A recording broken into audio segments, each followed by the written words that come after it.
Next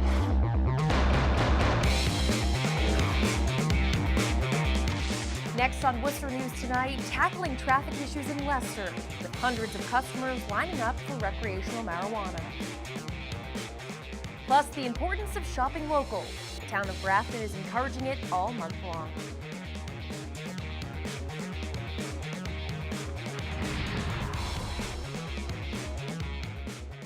Good evening and thanks for joining us. I'm Anna Botari. We begin tonight in Leicester, where an emergency town meeting was held to address traffic concerns since Cultivate began selling recreational marijuana just last week. Our Cam Jandro was at tonight's meeting and has more. Cam? Anna, the newness of recreational marijuana being sold here in the state of Massachusetts is yet to fade away, especially here at Cultivate in the town of Leicester, as hundreds continue to pack Route 9 full of cars every single day. And for those who live around Cultivate, they say it's starting to become a problem. For some Leicester residents, the opening of marijuana shop Cultivate has been a hassle. Oh, it's been a nightmare. I mean, I'm talking hundreds of cars a day. I can't even get out of my driveway. Monday, they had the chance to get it off their chest. Twice, I've checked people that are urinating out of my front yard.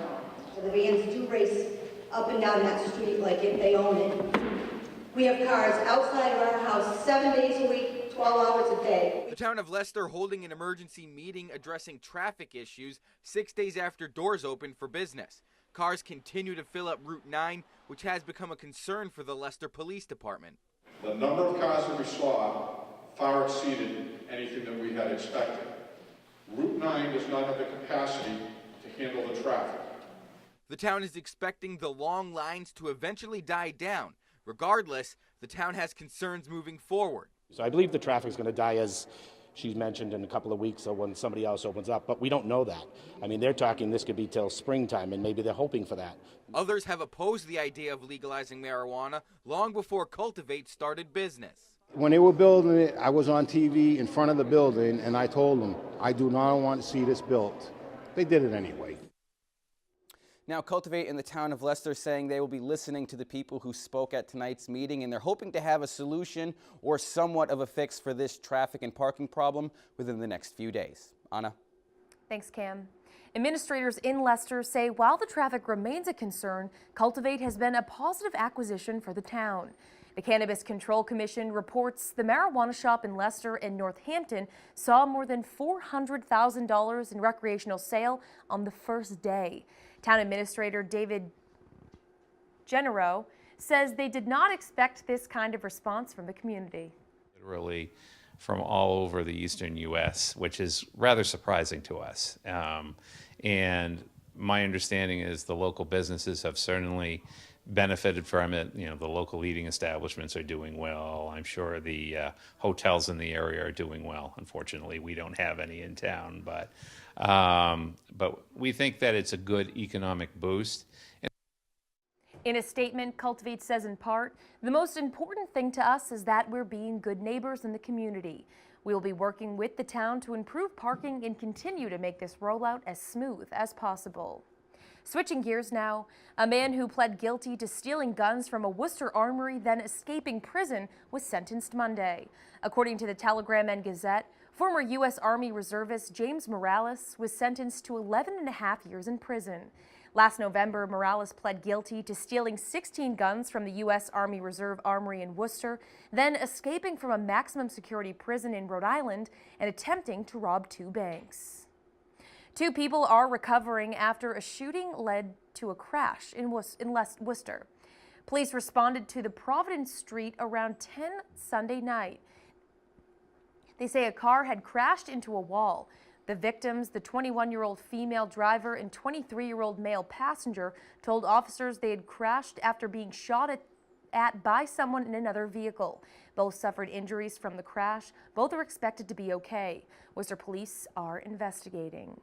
A Charlton woman who set off an Amber Alert last year pleads guilty to attempted murder Monday. The Worcester County District Attorney's Office says 40-year-old Leanne Rickett was sentenced to 2.5 years in prison for the attempted murder and reckless endangerment of her 3-year-old daughter. An Amber Alert was issued in August of 2017 after Rickett made suicidal remarks raising concerns by her family about her safety and her 3-year-old daughter. The two were found in a car near Cook's Pond in Charlton. Worcester Public Schools principals are given a chance to weigh in on students' dress codes. Superintendent Maureen Benenda says she's generally satisfied with the current clothing policy, but some parents and school committee members say it's not enough. Our Chandler Walsh has the story. Worcester Public Schools are working to update dress code policies for the next school year. The issue is now being brought to school principals for their input. Maybe some new suggestions on what can be modified, what needs to perhaps be tweaked in the policy. The possible policy changes mostly focus on the current fingertip rule. It states girls' shorts and skirts must be longer than the tip of their fingers when their arms are down by their sides.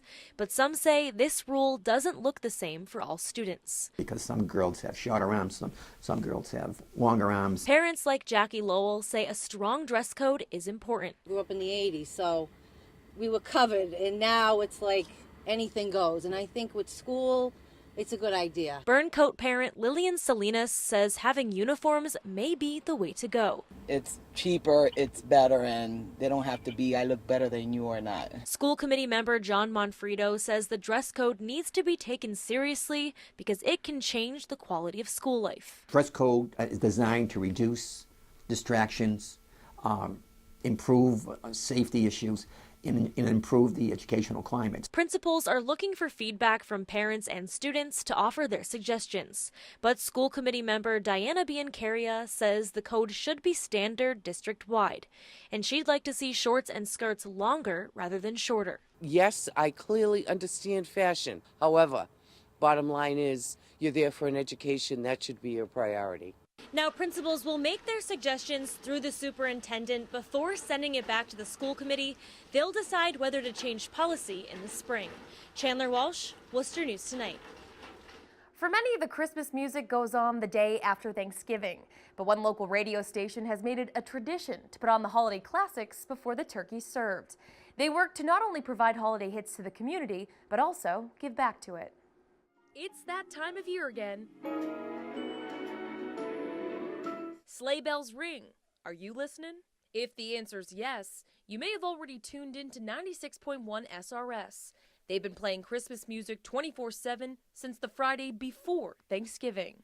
That seems to be our tradition every year. White Christmas is from 1947, and we go from there all the way through to today. Program director Tony Bristol says along with playing holiday hits, the radio station is also giving back to the community. We're giving away Christmas tree packages from Jim's Christmas Trees in Charlton for those in need this holiday season. People can nominate someone that they think could use a little help. They're also granting Christmas wishes and teaming up with Valancourt Art for their 12 Days of Christmas giveaway. Bristol says each year they plan ahead to make sure they make it different than the year before. It takes a little time to put it all together, but once it's all together and you press that button at the start of it, it's pretty rewarding. SRS will be playing Christmas music up until December 25th at midnight. And what goes better with holiday music than some holiday shopping? Today may be Cyber Monday, but in Grafton, town leaders say more than one day is needed to support local businesses. The town says shopping local helps create jobs and helps the economy. Our Brittany Schaefer has the story. Thanks so much for shopping local. It was a busy small business Saturday in Grafton. It was our best day ever. We couldn't have asked for a better day. It exceeded all of my expectations. But with the battle of big box stores for Black Friday and online shopping on Cyber Monday, the town wanted to keep consumers local this holiday season. It's why Grafton's Economic Development Commission has created the Shop Grafton MA campaign. People are busy, and a single day, such as Shop Small Business Saturday, just isn't sufficient. So in Grafton, we decided to create Shop Small Business Season, which is from November 23rd to December 24th.